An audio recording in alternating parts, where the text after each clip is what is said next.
नमस्कार, मैं अजय पांडे, युवा आईएएस के ऑनलाइन प्लेटफ़ॉर्म पर आपका स्वागत करता हूँ। आज हम शासन के करंट से जुड़े हुए एक महत्वपूर्ण मुद्दे पर चर्चा करने जा रहे हैं, जो मुख्य चुनाव आयुक्त एवं अन्य चुनाव आयुक्त के नियुक्ति से संबंध में है। जैसा कि आप जानते हैं कि चुनाव आयोग भारतीय संविधान के अनुच्छेद 324 के अधीन एक संवैधानिक निकाय है, जो मुख्य चुनाव आयुक्त एवं अन्य 2 चुनाव आयुक्तों से मिलकर के बना है।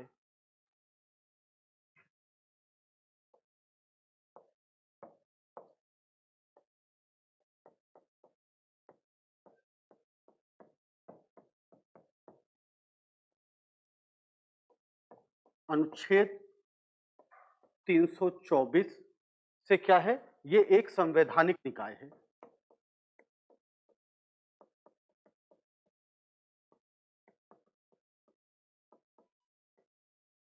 जिसका गठन क्या है? एक मुख्य निर्वाचन आयुक्त और 2 अन्य निर्वाचन आयुक्त से किया जाता है।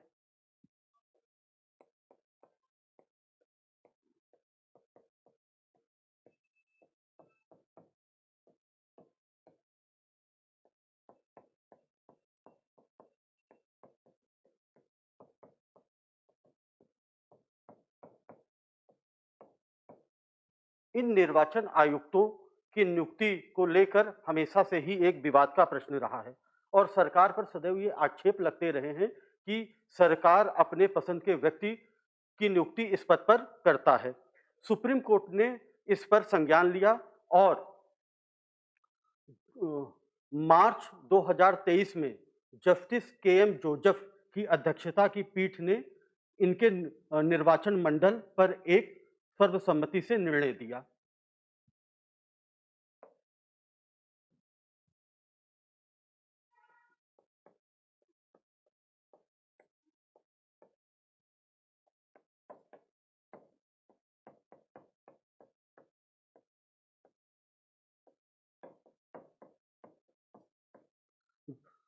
जस्टिस जोसेफ ने कहा कि अब मुख्य निर्वाचन आयुक्त एवं अन्य निर्वाचन आयुक्तों की नियुक्ति एक निर्वाचन मंडल के माध्यम से की जाएगी।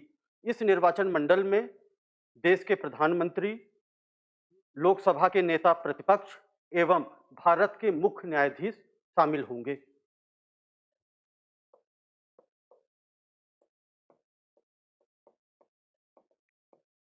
निर्वाचन मंडल और इस निर्वाचन मंडल का गठन 3 लोग मिलकर के करेंगे। एक देश के प्रधानमंत्री,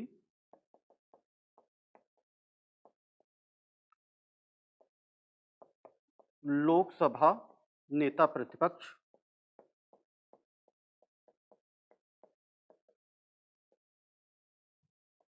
और तीसरे भारत के मुख्य न्यायाधीश।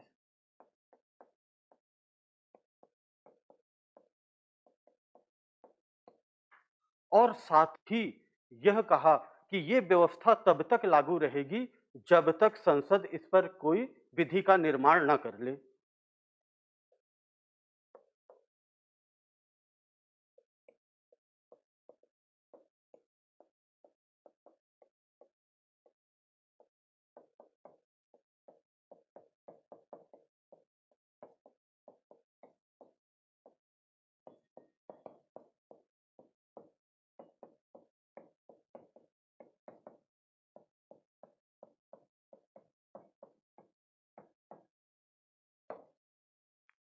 केंद्र सरकार ने सुप्रीम कोर्ट के इसी गाइडलाइन का अनुसरण करते हुए एक अधिनियम बनाया, जिसे मुख्य निर्वाचन आयुक्त एवं अन्य निर्वाचन आयुक्त नियुक्ति, सेवा की शर्तें एवं पदावधि अधिनियम 2023 के नाम से जाना जाता है।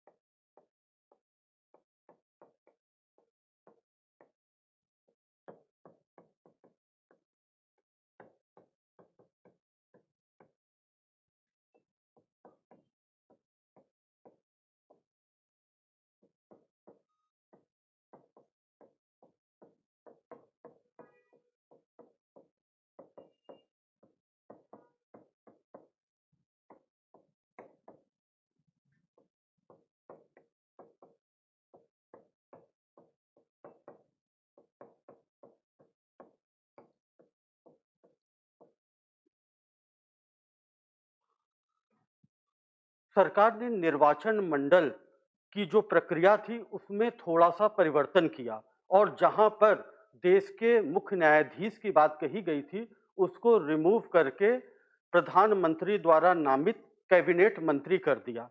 अर्थात यहां पर हम देखते हैं कि मुख्य रूप से 2 चेंजेस किए गए। पहला चेंज निर्वाचन मंडल में था। क्या था? उन्होंने कहा जो निर्वाचन मंडल बनेगा उसमें प्रधानमंत्री रहेंगे।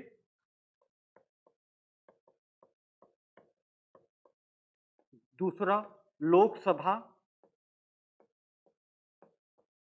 नेता प्रतिपक्ष रहेंगे। ये 2 प्रावधानों को तो वैसे ही रखा गया, लेकिन जहां पर सीजेआई था, इन्होंने उसको बदल दिया और कहा कि प्रधानमंत्री द्वारा नामित कोई कैबिनेट मंत्री। और यहां पर अब देखते हैं कि सरकार का बहुमत एक बार फिर से सुनिश्चित हो गया। लोकसभा नेता प्रतिपक्ष का 1 वोट और प्रधानमंत्री और कैबिनेट के इनके मिलाकर के 2 मत हो जाते हैं। इससे यहां पर यह पता चलता है कि सरकार कहीं न कहीं अपने पक्ष में निर्णय को परिवर्तित कर सकती है। दूसरा महत्वपूर्ण चेंज किया गया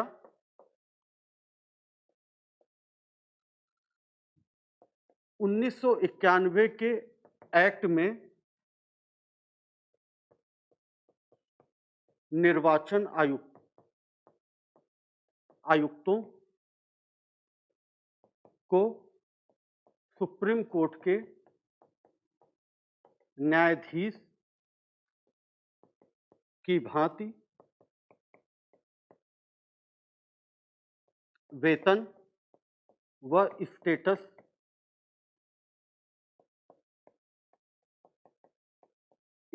प्राप्त था।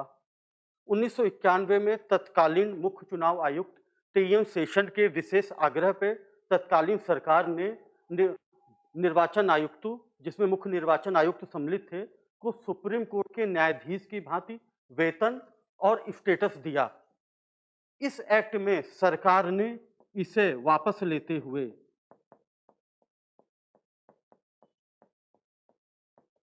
इनका स्टेटस कैबिनेट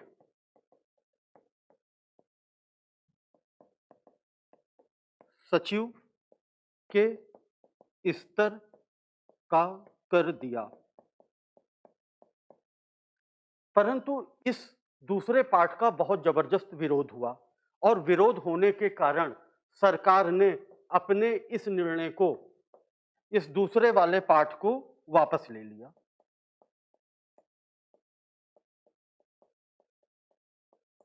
अर्थात वर्तमान में जो चीफ इलेक्शन कमीशन और इलेक्शन कमिश्नर का जो स्टेटस है वो सुप्रीम कोर्ट के न्यायाधीश के भांति बना रहेगा। बहुत भारी विरोध के चलते इसको वापस ले लिया गया है। अब यहां एक चीज बहुत ही मुद्दा समझने की है। जब भी आपके सिलेबस में कोई आयोग दिया गया हो या आपके संविधान से किसी आयोग को लिया गया है और उस आयोग में किसी तरीके का कोई संशोधन किया जाता है, तो वहां से प्रश्न बनने की संभावना सबसे ज्यादा रहती है। इसे हम एक उदाहरण से समझते हैं। 2014 में राष्ट्रीय न्यायिक आयोग, न्यायिक नियुक्ति आयोग का के गठन के लिए विधेयक लाया गया और इससे यह आयोग का गठन हुआ। 2015 में सुप्रीम कोर्ट ने इसे असंवैधानिक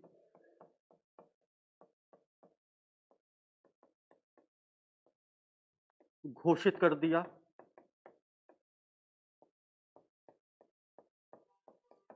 और 2017 में आईएएस ने इसी आयोग से जुड़े हुए प्रश्न पूछ लिया। इसी तरीके से हम देखें कि 2019 सूचना के अधिकार में संशोधन किया गया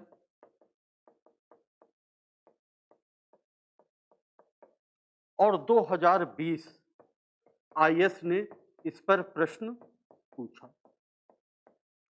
और मैं गारंटी से ये कहता हूं कि 2024 में इस जो पारित हुआ है अभी राज्यसभा में दिसंबर 2023 में, इस चुनाव आयुक्त की नियुक्ति पदावधि और शर्तों से 2024 में आईएएस या किसी स्टेट पीसीएस में प्रश्न अवश्य पूछे जाएंगे।